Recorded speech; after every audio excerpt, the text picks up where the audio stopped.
So most of them come to me may have had things like counselling.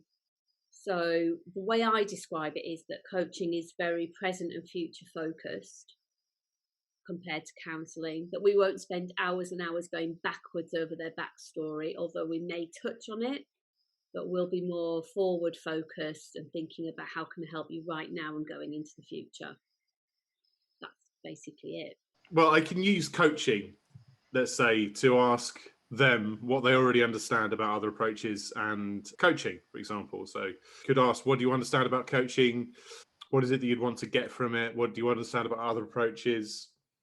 And things like that, to kind of get the ball rolling and to get them to have, I suppose, their own energy, I suppose, in finding out what that is.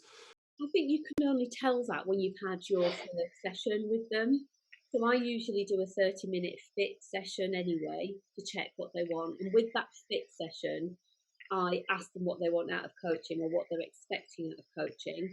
And from that, I'll know with that questionnaire whether they're really ready. But then I also have a 30-minute chat with them.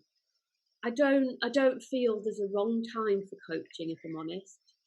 So we'll go with it and I'll be led by the young person. If it's not right, for example, they might have mental illness, and then that might not be the right time for them. And I would say to them, have some counselling or have an intervention for mental illness and then come back to me, because you can't really coach someone when I describe it to them as their brain being like a snow globe that you've shaken, and until that snow settles, that's the right time then when it starts to settle to have some coaching. That's how I describe it to them.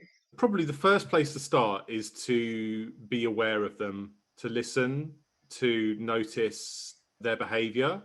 You know, if there's some kind of internal conflict going on, if they have a desire for their life experience to be different, then coaching could be a good way of making that happen.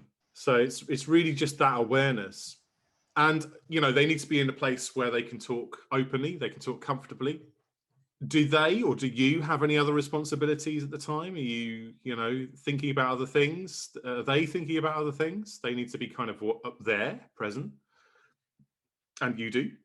Do you feel that you can manage it? You know, if it's something that you feel you can help them with, then it's the right time and the right place to do that. If it's not, then there's no shame in referring them on or getting another professional to help potentially.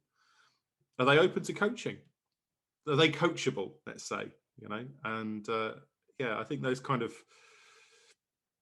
aspects are quite good. But I think really it starts with awareness, just noticing where they're at and if they are open to it.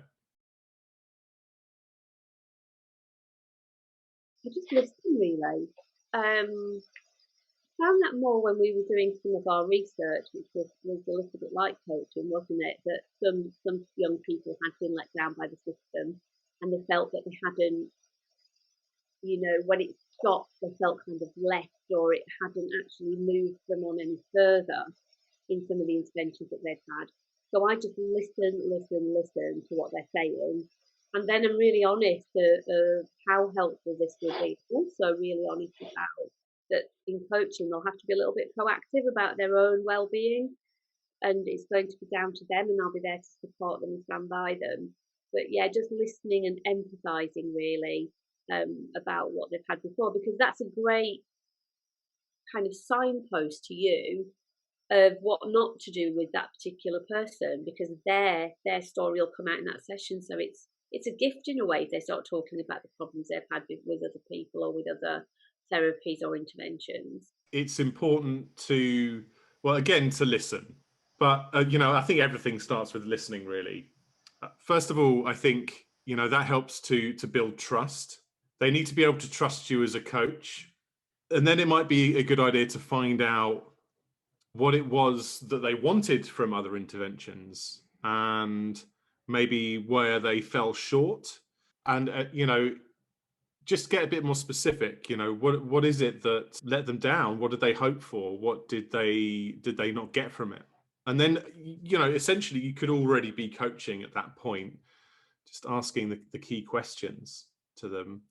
I would say also if they are they've had overload, let's say, and they've had a lot of help, a lot of support, people trying to fix them. It may be the case that coaching might not be suitable. It might not be.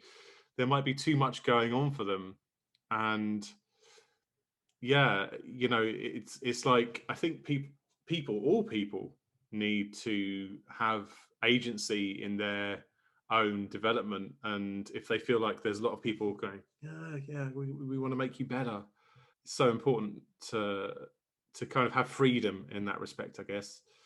Yeah, also I think it's important again for them to have agency, for them to maybe to meet on their terms in a place that they would choose, at a time they would choose, in a way they would choose. Let them know that they have full control over the sessions they choose to engage or not. And you might want to start without just going straight in with the issue at hand, just talking about things in common, to show that you're not there to fix them, to show that you are genuinely interested in who they are before any coachy stuff really properly starts.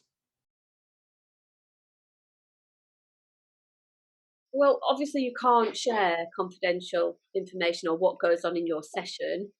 I quite like it when other agencies are involved because it gives a more holistic viewpoint of that child.